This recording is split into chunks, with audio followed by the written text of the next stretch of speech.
Batam, Kementerian Keuangan Republik Indonesia, melalui Direktorat Jenderal Bea dan Cukai (DJBC), berkolaborasi dengan Direktorat Jenderal Perhubungan Laut (DJPL) dan Kejaksaan Republik Indonesia, telah meluncurkan Operasi Trident. Operasi ini merupakan pengembangan dari Operasi Pandawa yang dilaksanakan pada tahun 2022.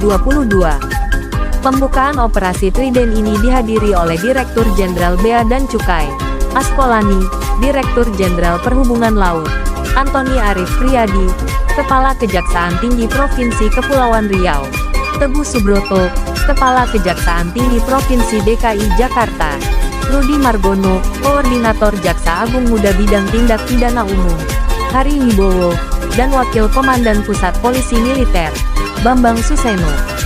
Operasi Trident difokuskan pada kawasan yang rawan penyelundupan, terutama di Selat Malaka dan pesisir timur Sumatera. Kondisi geografis dan maraknya modus penyelundupan menggunakan high-speed craft HSC, yang dilakukan dengan metode ship-to-ship di perairan internasional menjadi perhatian utama. Selain itu, banyaknya pelabuhan tikus di wilayah tersebut turut meningkatkan risiko penyelundupan dan pelanggaran lainnya. Jelas Direktur Jenderal Bea dan Cukai, Askolani. Operasi Trident bertujuan untuk meningkatkan pengawasan dan penertiban penggunaan Automatic Identification System (AIS) di kapal-kapal yang beroperasi di wilayah perairan Indonesia.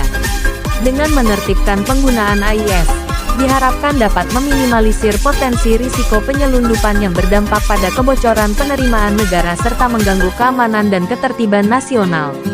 Operasi Trident berlangsung selama 14 hari, mulai tanggal 8 hingga tanggal 22 Juli tahun 2024, dengan area pelaksanaan di Batam, Bintan, Karimun, dan sekitarnya. Operasi ini melibatkan 2 armada utama dan beberapa armada tambahan sebagai dukungan. Pelaksanaan operasi meliputi analisis bersama atas pemenuhan ketentuan AIS dan pengawasan terhadap pelanggaran yang ditemukan, pungkas Askolani. Operasi ini menekankan pentingnya sinergi antar instansi terkait melalui pertukaran data dan informasi. Joint Analysis dilakukan untuk memahami karakter pengawasan sesuai dengan tugas dan fungsi masing-masing instansi. Kejaksaan turut berperan dalam supervisi dan akselerasi tindak lanjut pelanggaran, sementara Puspom TNI memberikan dukungan dalam penanganan jika terdapat resistensi dari oknum tertentu.